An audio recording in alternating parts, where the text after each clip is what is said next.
Good morning, everybody. I've introduced myself, thank you. But anyway, Commercial Delivery Director, I look after both the major projects and our asset delivery in that respect, but also looking after operations, so very much the asset management that follows. Also head of commercial practice for Highways England, so big connection there for RICS and one or two other professional bodies. My challenge for today was creating a shared vision of what success looks like from business cases, mapping those benefits and measuring the success of those benefits. So I've kind of broken this into two parts. So I can't really do that without going through probably some of the headlines of what is a good business case. But I'm going to then centre on a bit of a detail, but not too much detail, I hope, but an overview of the A14, which is currently one of the biggest projects that we've let certainly in Highways England's regime. But it'll just give you a flavour, really, of what the A14 set out to achieve, what it's currently doing, and where it will end. So hopefully that will all stitch together into actually being able to show you what shared vision of success looks like. Right. Background to what I think is a business case. Highways England, we are still part of government, and therefore we do use the Green Book in terms of creating a business case model. I've actually used that even in a previous life, using that five-part business. It's going to throw me out all day, this is.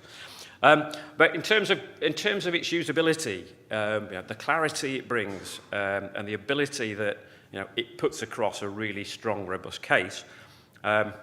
It's been used for many, many years, so therefore I think it's a really robust platform.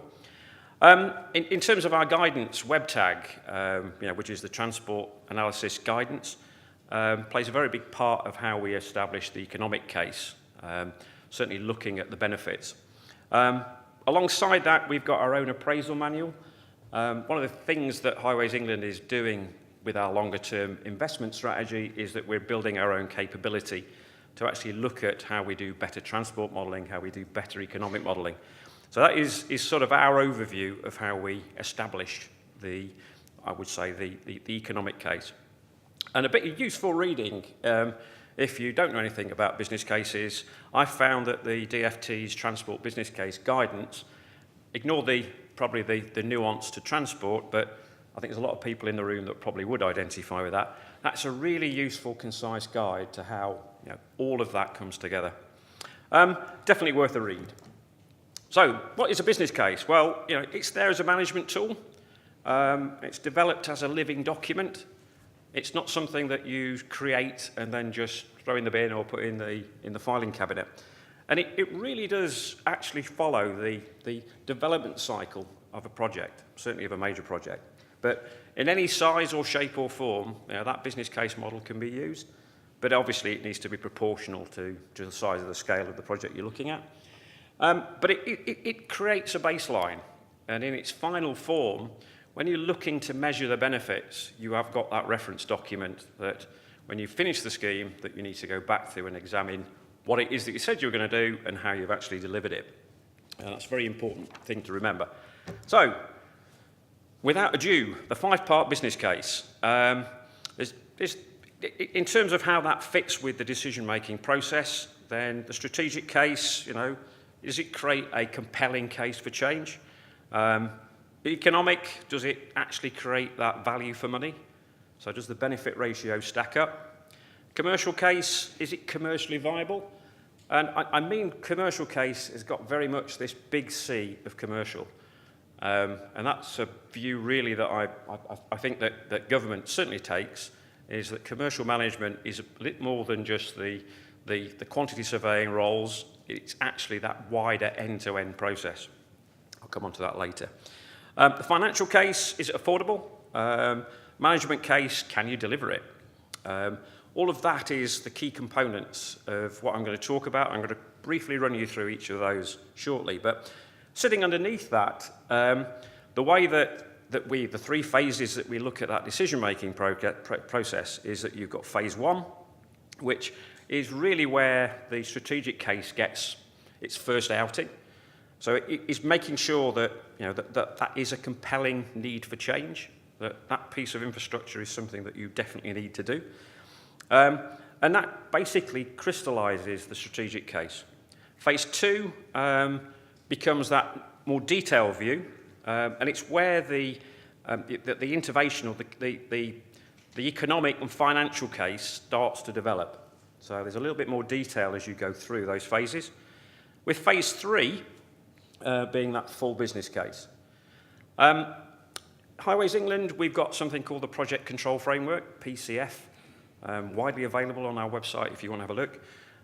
But our gateway process follows that strategic business case making. So PCF 0 is very much looking at the options, so actually creating your options. Phase 2 is where we've got a gateway 3, which is around that preferred route or the preferred option. Up to PCF 4, which is phase 3, is making sure that that scheme is affordable. So PCF is how we overlay in terms of developing that. Briefly, just run you through what I think is the strategic case. Phase 1, this is where it sits. And it's basically determining whether or not that case is actually the case, whether or not the investment is actually needed. It should demonstrate a case for change, so it should be quite clear why we're going to do it. As a clear rationale for that investment and a strategic fit within the business. That strategic fit in Highways England, our road investment strategy, is everything that we do in terms of business case has to align with what our licence and what our road investment strategy would look like. Within that road investment strategy, we have our KPIs, so our performance measures. So the whole business case is shaped around all of the benefits that Highways England is bringing to our road investments. So smoother journeys, reducing congestion, and all the other benefits. So that context of the business case, the Highways England strategic aims are kind of brought out and brought to life in that strategic case. The context, again, that strategic aim. I'm not going to go through all of them, don't worry. What's the impact of not changing? That's quite a key point, is that the do-nothing scenario is always an option. Measures of success, so what does delivery look like? So we mentioned success earlier, so understanding what measures and what capability that you're going to create that actually measures that success when you get to the end of the scheme. Obviously, we've got to explain the scope, but at that phase, you will have probably many options. So it's looking at alternative methods, alternative approaches. The economic case, WebTag really supports the way that we analyse a transport case. And it will actually identify all the impacts of that particular intervention and making sure that it actually achieves value for money. That business ratio in terms of the cost of the scheme, so you're going to need a very high level view of what that is going to be, but actually understanding then the benefits that you're going to create. Some of it monetarised, some of it probably less so. But all of that is quantified and actually gives you your direction of whether or not a case is viable. Moving on to the commercial case. This, certainly from my perspective, is an area that big C of commercial. And I think this is an area that I really struggle to actually find the resource to do this in a really consistent way.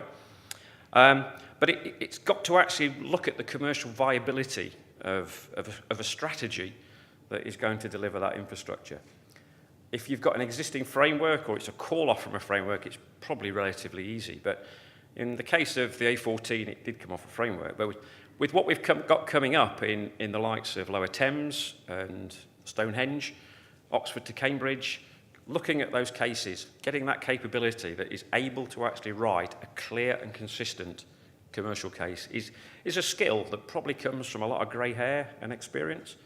But it's certainly an area that really for me makes the success of that particular project what it's bound to. So the procurement strategy that sits underneath it also needs to check of how that procurement strategy aligns to how you're going to achieve the benefits that you've described in your benefits case. Payment mechanisms, understanding how that payment is going to be linked to incentive, having an outline view of how that benefit is going to be derived through that. Also providing a view of the risk allocation and the transfer of risk. That's quite important when I get onto the A14. Human resources, certainly I've come across that in Highways England, where we're sort of taking back, in terms of asset management, we're taking that back in-house. So understanding that the TUPE cost and understanding the cost of bringing that resource in-house is part of that benefit ratio. So you're measuring the success of bringing people in-house versus what it would cost if you were buying that out from a tier one contractor, for example. Financial case. I'm going backwards. There we go. The financial case. In this terms, Highways England, looking at the way we price, we've got a lot of commercial intelligence, a lot of cost intelligence, and we use a parametric range estimate to define the schemes at various phases. So every phase we rerun that estimate, but making sure that affordability, making sure that is a robust financial case. So a range estimate, max, min, most likely, just gives you that flavour, because at that point you are basically probably at no point more than a line on a Google map perhaps, but actually understanding what the range of costs would look like. It's huge pressure at this point to actually state how much the scheme's going to cost. And from experience, that when you're actually trying to commit a number, it's very easy that a number suddenly becomes locked into everybody's psyche and thinking. So it's probably, from my experience, specify a range rather than a finite number. Management case. Phase 2, so you're actually developing a case really that says this is deliverable. Have you got the resources to deliver it? Have you got the in-house capability? How are you going to buy that in, or however that works? Our PCF products, in terms of that project control framework, sits alongside this and is a big part of that management case. The gateway reviews that come out through that process is a big part of our PCF products. And having that clear established framework enables us to move through that management case, I think, with a consistency and an accuracy that we would expect. Governance, one of the big things around this is how you're going to get the governance, and making sure that governance is actually, some of it is independent, but also making sure that we're going to get a reasonable challenge to what you're developing. So having that outside view is always very useful. Key issues for implementation. I think you look at the risk and uncertainty that sits around a project. The management case should be bringing that out. Benefits realisation plan. In effect, the benefits that you've defined in the scheme is how are you going to deliver those benefits, and being quite clear in that. So you stitch it all together in terms of all of those components. It kind of brings together the whole thing in a very structured way. And I actually have got extreme great faith in the way that we do these. And I think linking that to the design focus, so you're thinking about how do you get design to follow that, is making sure that there is a clear set of objectives. Not too many. It needs to be fairly easy, especially the budget. Getting engineers to design to a budget is a challenge for probably all of us commercial people. But very much you are designing to a budget, not the other way around. Anyway, I'm going to move you on. I'm doing well. Cambridge to Huntingdon. The little strap line in the bottom corner of it being more than a road. And I'll explain why later. It feels at the moment it's more of an archaeology dig. I think we've got more archaeologists there than probably the UK can provide. And we currently have to import Italian archaeologists to help us with our archaeology. So it's a bit of a mix between, I would say, an archaeology dig and certainly a zoo at the moment. And in particular, when we're looking at the wildlife habitat. So we've got Club Med for water voles. which I could spend an hour talking about that. But in terms of the environment, it is more than just building a road. We're quite serious and quite genuine about that. That the legacy that the A14 leaves behind is quite important to us in terms of building infrastructure. And it's become very important to us at Highways England. I would say also the diversity that we've got on the A14. I did look at our health and safety information. It's translated into 9 languages. So, it's a bit of an archaeology thing, Italian archaeologists. We've got water voles in a fantastic place, and we've got the League of Nations actually working on site. All makes it a very, very interesting project. Right, by the numbers, I won't go through all that detail. I've got a slide of a borrow pit, and I mentioned archaeology. There's an enormous amount of earthworks to be done on the A14, and the strategy that was put in because of, if you think about moving a huge amount of soil, the amount of impact that has on the environment and also on traffic, is we're using borrow pits. Those borrow pits probably aren't borrow.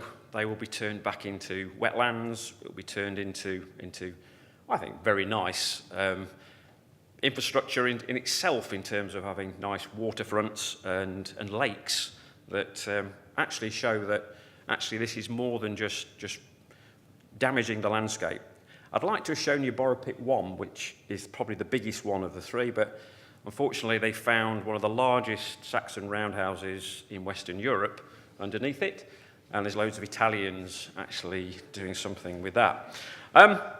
Just on the bottom picture, just in case there's any railways interest in the room, the possession there over the East Coast Main Line was handed back early, actually, so all went extremely well. It is sort of an embargo on earthworks at the minute through the wet season, but there's a lot of activity taking place on structures. Anyway, what is the A14?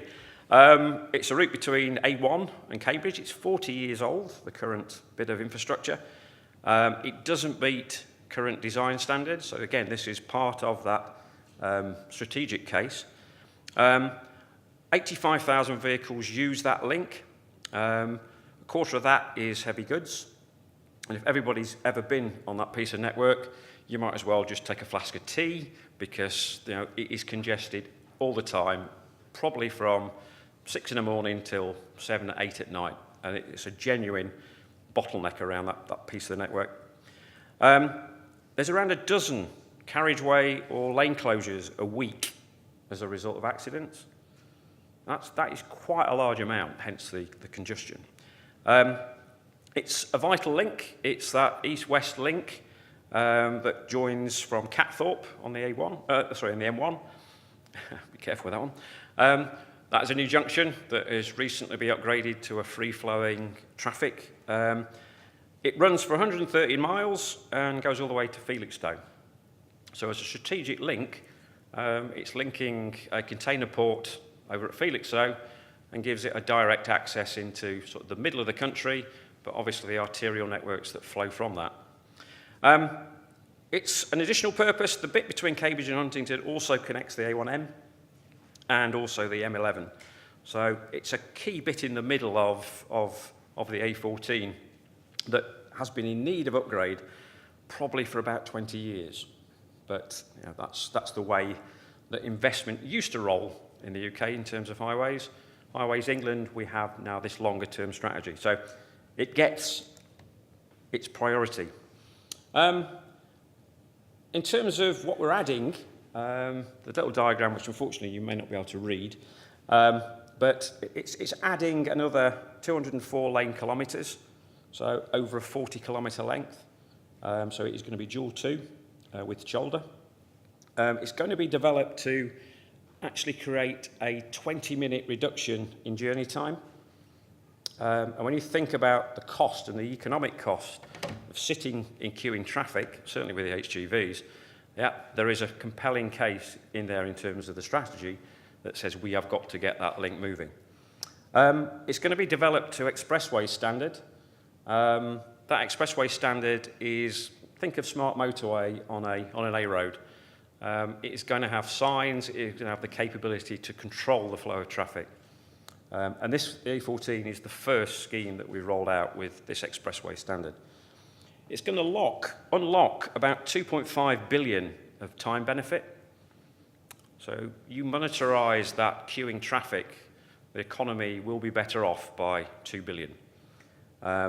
When you consider that the actual scheme is 1.4, the actual overall benefit when you monetize everything is actually quite high. It's going to connect people. It's going to separate the local traffic around that network. One of the problems with that current link is the amount of minor roads that link onto the 14. In effect, they're not grade separated, they're just left turns. That is where we are getting a huge amount of problems with accidents at that time. So one of the other things, I come back to archaeology, I can't forget it, but it is sitting alongside a former Roman road. So we knew there was going to be archaeology in there, and we had actually tested the whole network, or the length of it, and got a time team out with their clever equipment. What we didn't do is check the borrow pits. Anyway, that's another day. Improving safety is a major part of Highways England, so it's our first imperative, if you will. So it's important we improve that safety. 10% of the jobs will be created locally. Again, strategic aim. 3% of the workforce will be apprentices, so planning for the future. And 90% of all the jobs that are created there, and there's some 1,400 people working on the A14 at its peak, will be advertised locally. So this is putting stuff back into the local economy, creating a longer-term vision for skills and capability. Actually, in terms of natural habitat, we're adding another 127 hectares of semi-natural habitat. So that's Club Med for water voles. And we're also going to create this community fund that actually is paying money into the local community to actually fund some of their community improvements. There's 110k so far. And there's a visitor centre been created with archaeological artefacts, if you want to have a look at it. And I'm sure we can do a tour around Club Med for water voles if you need. The economic case. It's very quickly. I mentioned it's high. The present-day value in terms of monetarised benefits is about 2.3 billion against a construction cost of 1.4. So in our terms, that is relatively high. There is some sensitivity around the growth forecast that keeps changing somewhat, but the impact on that growth would have a very marginal impact, and it's kind of too late now because we're actually building it. So the key benefits from it is actually the economic case is all about that journey time, predictability and reliability. The commercial case in itself is an existing framework. And the arrangement that we created in this is that we wanted to contract with a single entity. Because of the size, 1.4 billion, in terms of the capability of our contracting community and their financial viability meant that we had to break it into 3 sections.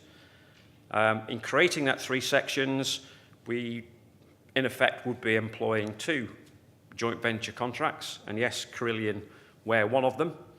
And they were working with Balfour Beatty in terms of a joint venture. Fortunately, joint venture, it has, by its merits, protected quite a bit of any issues from Carillion. I think, looking back, that was probably a really good idea and a great idea in the commercial case, but the unintended consequence is unfortunately, we've lost Carillion. But it has been seamless in terms of an environment with a single commercial team or a single integrated delivery team. So that is all of those contractors working together in one joint venture. That has had its challenges, I will add. But the theory that in effect, by that commercial case, we were going to create one contracting entity under one incentive mechanism. Yeah, clear and concise in terms of the outcomes of the A14, what it shall deliver. Managing the inefficiency of client-contractor relationships is a very key part to that commercial strategy. One team approach, single incentive mechanism, incentivized against the whole scheme budget. I'll come on to that shortly. In particular, we all share the risk, and this archaeology risk had a potential for 70 million quid's worth of of delay and extra cost. That has been really well mitigated. So opening up Borrow Pit 2 early has minimised the impact. There has been an impact, but managing the risks together has really worked well. The capital estimate from the financial side, sorry, I'm going to move on. The efficiency that comes out of this is a 1435 in terms of the whole scheme budget. You've got to deliver 108 million of efficiency. So we're within government funding of 1.5 billion. What happened in the financial case here is that Highways England specified the scheme budget. It wasn't competitively bid. It was actually set by us at the preferred route announcement and at the start of the contract. Now that probably is the first and biggest contract that we've ever put through.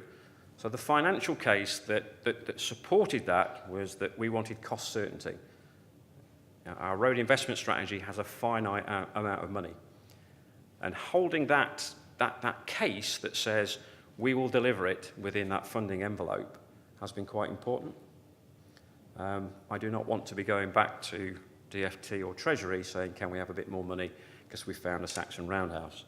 So we need to absorb our own smoke in terms of risk. And that means adjusting the scope. Yeah. I'll come back to that design tension around how we design. Management case. This integrated delivery team, we've got all the benefits that we've mapped, and they are clearly presented in this single identity. If we walk into the A14 office, it's very difficult to differentiate between Highways England staff, the designer, or any of the contractors. So a single branding, single entity, and it's working really well. Our imperatives on health and safety, making sure that this scheme is really well managed in terms of the construction side, but also considering the public in terms of safety. A key aspect of the strategic case that therefore is been brought forward into the management case. Imperative 2 for us is customer. So ensuring that we're minimising the impact is a very key part of that management case. Yeah. So keeping a smooth flow of traffic, there's going to be some disruption, but minimising the impact, providing visible signs of how long it's going to take you to get through particular stretches of works. You'll have seen some of the temporary signs, hopefully, dotted around the country, but giving more information about the impact on your journey time. Our client role in this case that was defined in the management case is very much an assurance role. Yeah. So there is an integrated commercial team sitting within this IDT, or the integrated delivery team. But from an external perspective, we're just providing a governance overlay over the top. So it is more than a road. And the benefits or the strategic case that was set out at the beginning is embedded within the contract. It's embedded within the working environment. And to test that at the end, we have something called POPE, or post-opening project evaluation. It sounds nice, POPE, doesn't it? It's that check of what happens at the end of the contract to make sure that the benefits that we set out to achieve have been realised. A little bit more difficult when you're looking at a horizon of 2040 in terms of when the full economic benefit of the whole of the transport thing will be realised, but it will check on whether or not we've achieved those outcomes. So, all of that information in terms of POPE, I mentioned Lower Thames, Stonehenge. We are creating a capability where major scheme infrastructure is actually being done on a regular basis. That's really important for skills and commercial capability. So there's a constant pipeline of this work going to flow through. Oxford to Cambridge is the next big scheme that we're currently starting that journey on. And I've got to say this, but the actual route options for Oxford to Cambridge are all academic. But, okay, all right. I'm commercial. These jokes don't come easy, I can assure you. Think about it. Right. I'm going to close at that. I'm right up against time, so I got a little bit carried away there in the middle. But this is a great, I think, infrastructure in the UK is going through a huge change, massive investment. From a highways perspective, it's quite late, and there's a huge demand for what we do. And I'm going to close just as a reminder that infrastructure is a little bit more than just railways. So hopefully the video will run. At Highways England, we believe in a connected country. We believe that connecting people builds communities, that connecting families with places creates memories, that connecting workers with jobs creates opportunities, and that connecting businesses helps our nation thrive. Our network makes these connections happen, 4 million a day, and we make them happen safely, reliably, because we're the ones who never sleep. The ones who strive to improve our major roads and motorways. The ones who quietly design and plan, build and run, with pride, care and experience. Because our network is vital to the running of the country. We engineer the future to keep people moving today and moving better tomorrow. We've introduced Cockneys to Cornwall and Carlisle to the continent. 4,300 miles driven smarter and smoother. City to countryside, mountain to coast, wherever the people are. What connects them is England. What connects England is us. And for any Southerners, is us, probably, rather than is us. All right. Thank you very much. Thank you.